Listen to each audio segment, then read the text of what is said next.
ඔන්න අවුරුද්දක් ළඟ වෙනවා. ඉතින් මේ දවස්වල ගොඩාක් කට්ටිය නෑගම් යන්නත් එක්ක හොයන්නේ බජට් වාහන. ඉතින් බජට් වාහන කියලා කිව්වහම හැමෝම කැමති වාහනේ තමයි මෙන්න මේ WagonR කියලා කියන්නේ. ඉතින් පුංචි කාර් නිවුස්ට ආවොත් ඔයාලට WagonR 20කට වැඩි ප්‍රමාණයක් බලා ගන්න පුළුවන්. ඒ වගේම තවත් ගොඩක් අය ආසාවෙන් ඉන්නවා ජපානයේ අලුත්ම වාහනයක් ඉම්පෝර්ට් කරලා ගෙන්න ගන්න. ඔන්න ඉතින් අද මම ඔයාලත් එක්ක කතා කරන්න යන්නේ ඉම්පෝර්ට් කරලා ගෙන්න ගන්න පුළුවන් ඒ වගේම WagonR වලට ගොඩක් සමාන බජට් වාහන 10ක් ගැන.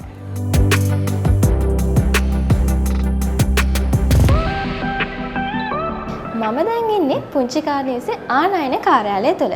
ඉතින් ඔයාලට පේනවා දැනටමත් මේ වෙද්දි ටාෆ්ට් කියන මෝටර රථයේ කස්ටමර් කෙනෙක් ඔක්ෂන් එකේ තියෙන ප්‍රයිස් එක සහ ඒ කියන්නේ එයාට සම්පූර්ණයෙන් මෙතන ඕපන්ලි සෑන ප්‍රයිස් එක පුංචි කාර් නිවසේට දැනගන්න පුළුවන්.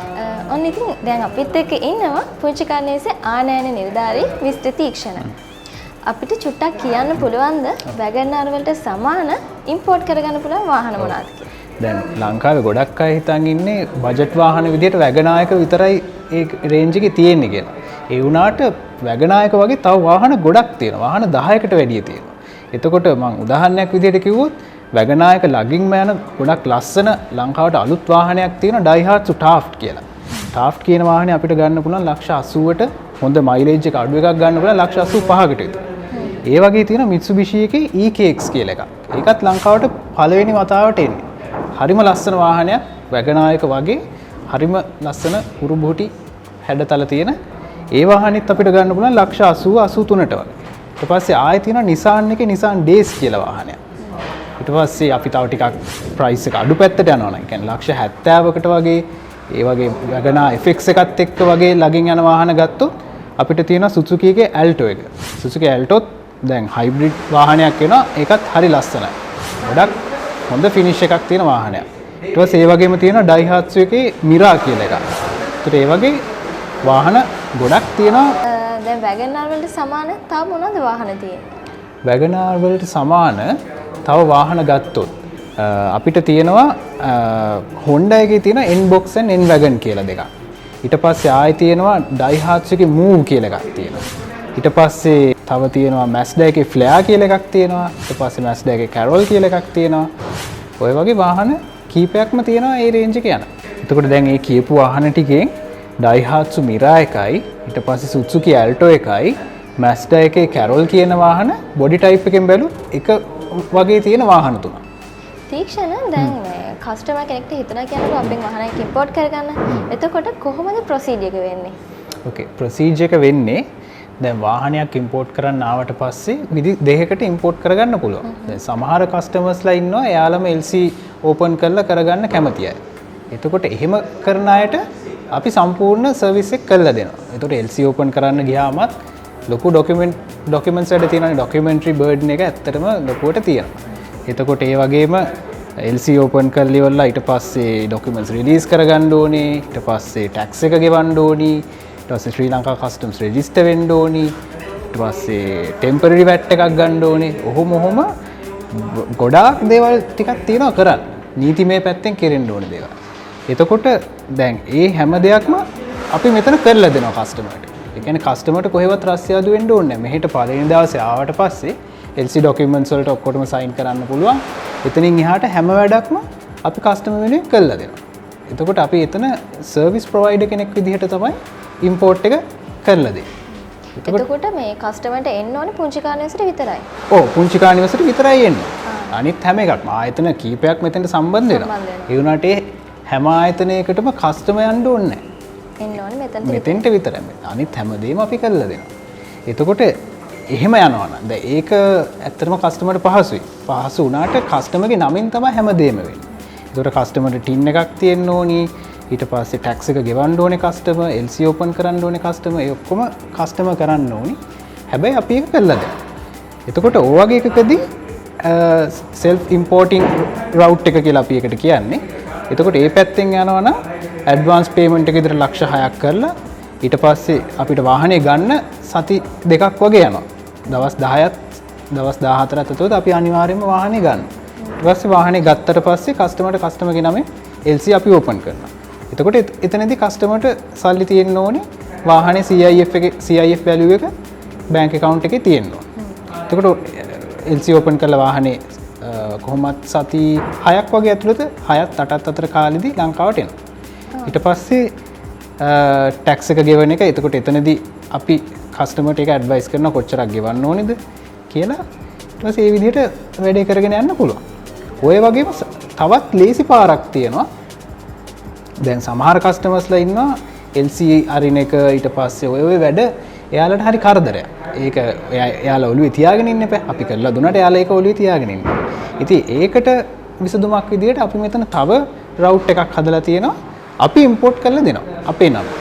එතකොට කස්ටමර් කොතනදීවත් එයාට කිසි මේ ඉන්වෝල්ව්මන්ට් එකක් නැහැ. අපි අපේ නමට තමයි වාහනේ ගියේ. එතකොට එයා ලක්ෂ 5ක ඇඩ්වාන්ස් පේමන්ට් එක. එතනත් එයාගේ ඇඩ්වාන්ස් පේමන්ට් එකත් අඩු වෙනවා. ලක්ෂ 5ක් කලින් ලක්ෂ 6ක්නේ. මෙතනදී ලක්ෂ 5යි කරන්න ඕනේ. එතකොට ලක්ෂ 5ක ඇඩ්වාන්ස් පේමන්ට් එක කරලා ඩොකියුමන්ට්ස් මුකුත් ෆිල් කරන්න ආවම යන්නේ. අපි තමයි ඉම්පෝට් එක කරන්නේ. LC අපි ඕපන් කරනවා ලංකාව වාහනේ ලංකාවට ගේන කල්ම කස්ටමර්ට කිසිම වියදමක් නැහැ. ඒ කියන්නේ ඒ ක්‍රමය යටතේ ගෙන්නුවොත් ලංකාවට වාහනේ ආවට පස්සේ ඉතුරු මුදල දෙන්න. ඉතුරු මුදල දෙන්න ඕනේ ලංකාවට වාහනේ ආවට පස්සේ. එතකොටත් ඒක කොටස් දෙකකට දෙන්න තියෙනවා. පළවෙනිම ලංකාවට වාහනේ ආවට පස්සේ ඉස්සෙල්ලාම දෙන්න ඕනේ වාහනේ ටැක්ස් එකට අදාළ වෙන ගාණ. එතකොට දැන් අපි උදාහරණයක් විදිහට දැන් අපි මෙතන ගොඩක් බජට් වාහනේ කතා කරේ. ඒතකොට ලක්ෂ 80ක අපි නේ හිතමුකෝ ටාෆ්ට් එකක් කියලා. ඒතකොට ටාෆ්ට් වගේ වාහනයක ටැක්ස් එක වෙන්නේ ලක්ෂ 45ක් වගේ. approximately. දාලා වශයෙන් ලක්ෂ 45ක වගේ ටැක්ස් එකක් ඒ. ඒතකොට ඒ ගාණ තමයි කස්ටමර් ඉස්සෙල්ලාම අපිට දෙන්න ඕනේ. එතකොට ලංකාවට නැවාවට පස්සේ වාහනේ ක්ලියර් කරගන්න ටැක්ස් එක ගෙවන්න ඒත් අපේ නමින් අපි ටැක්ස් එක ගෙවන්නේ අපි ඒ ගාන තමයි ඉස්සෙල්ලාම දෙන්නේ. ඊට පස්සේ අපි වාහනේ ක්ලියර් කරගෙන සති දෙකක් වගේ ඇතුළත යාඩ් එකට ගේන්න. සතියක් ඇතුළත ගොඩක් වෙලාවට පුළුවන් වෙයි. ඒ වුණාට අපි තියෙන හාබ් එකේ තියෙන රෂ් එකයි ඊට පස්සේ එතන දැන් අපි ගොඩක් දේවල් බලනවානේ දැන් ක්ලියර් කරගන්න යද්දි වෙන අවුරුදු වල වගේ නෙමෙයි මේ සැරේ මේ ලොකුවටම බලනවා මැනුෆැක්චරින් එක. මැනුෆැක්චරින් එක බලනවා ඊට පස්සේ මේක හරියටම හැම දෙයක්ම ඒ කියලා තියෙන කාල සීමාව ඇතුළත වෙලා තියෙනවද කියලා බලනවා. ඊට පස්සේ ඩොකියුමන්ට්ස් ඔක්කොම කම්ප්ලයි වෙනවද කියලා බලනවා. එතකොට ඔය කතන්දරේ නිසා සමහර විට සතියකට වැඩි කාලයක් කාබ් එකේ වාහනේ තියෙන සම්භාවිතාවක් තියෙනවා.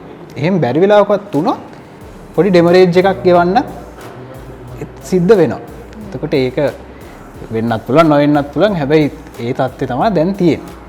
එතකොට කොහොම හරි සති දෙකක් වැඩිම වුණොත් සති දෙකක් යයි අපිට වාහනේ අපේ යාඩ් එකට අපි ගේනවා. තීක්ෂණ අපි දැන් වාහන ඉම්පෝට් කරනවානේ. ඉතින් මේ ගෙන්නන වාහනවල ඉන්ස්පෙක්ෂන් එකක් එහෙම වෙනවද? ඉන්ස්පෙක්ෂන් එකක් වෙනවා. ඉන්ස්පෙක්ෂන්ස් ඇත්තටම කිව්වොත් ඉන්ස්පෙක්ෂන්ස් 4ක් වෙනවා. මුලදිම ඔක්ෂන් එකේදී ඉන්ස්පෙක්ෂන් එකක් වෙනවා. ඊට පස්සේ දැන් වාහනේ එහෙන් අපේ ඒජන්ට් ගත්තාම එයා ගාවදී ඉන්ස්පෙක්ෂන් එකක් වෙනවා. ඊට පස්සේ ජායි ඉන්ස්පෙක්ෂන් එක ගලා ජායි සර්ටිෆිකේට් එක හම්බ වෙනවා. ඊට පස්සේ වාහනේ මෙහාට ගෙනාවට පස්සේ අපේ පුංචි කාණේ උසෙදිත් ඉන්ස්පෙක්ෂන් එකක් වෙනවා. එතකොට ඉන්ස්පෙක්ෂන්ස් 4ක් වෙලා තමයි කස්ටමර්ට වාහනේ හම්බෙන්නේ. ඉතින් අනිවාර්යයෙන්ම පුංචි කාණේ විසින් වාහනයක් ඉම්පෝට් කරගන්නවා නම් බය වෙන්න ඇත්තටම හේතුවක් නැහැ නේද? කිසිම හේතුවක් නැහැ බය වෙන්න. වාහනේ චෙක් කරලා ගේන්නේ. ඉතින් මේ සම්පූර්ණ විවෘතව වෙන්නේ සම්පූර්ණ විවෘතව. හැම දෙයක්ම විවෘතව කස්ටමර්ට අපි පෙන්නලා දෙනවා. ඒ යන වියදම පවා ඒ වගේම කස්ටමර් රස්ති අඩුවක් නැහැ මෙතන. කිසිම රස්ති අඩුවක් නැහැ. කිසිම රස්ති අඩුවක් නැහැ. හැමදේම අපි කරලා දෙනවා. මෙතෙන්ට ඇවිල්ලා වාහනේ අරන් යන්න විතරයි තියෙන්නේ. පළවෙනි දවසේ ඇවිල්ලා ඕඩර් එක දීලා ඊට පස්සේ ආයේ වාහනේ ගන්න දවසේ ආපුවම ඇති. එතක සාමාන්‍යයෙන් දැන් වාහනයක් ඕඩර් කරලා ගෙන්න ගන්න කොච්චර කාලයක් වගේ යනවද ලංකාවට එද්දි? ඔව් ලංකාවට වාහනේ එද්දි සාමාන්‍ය දල වශයෙන් සති 8ක වගේ කාලයක් යනවා. සති 8ක් වගේ. තීක්ෂණ දැන් ඉම්පෝට් කරලා ගෙන්න ගන්න වාහන තියෙනවානේ.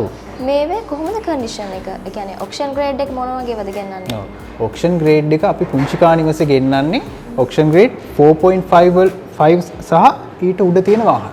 ඒතර ඔක්ෂන් ග්‍රේඩ් 4.5 ඊට පස්සේ 5S කියන ඔක්ෂන් ග්‍රේඩ්ස් ටිකේ වාහන තමයි අපි මෙතන ගෙන්නන්නේ. තීක්ෂණ thank you අපිට මේ විස්තර කියන්න අපිත් එක්ක සම්බන්ධ වුණාට. පොඩි දෙයක්. ඉතින් මං හිතන්නේ ඉම්පෝට් කරගන්න වාහන වල විතරක් නෙවෙයි. දැන්ට ලංකාවේ තියෙන වාහන මිලදී ගන්නත් සහ විකුණන්නත් හොඳම තැන පුංචි කාර් නිවස. එන්න පුංචි කාර් නිවසට මහා ජනතාවට උදව් කරන තැන.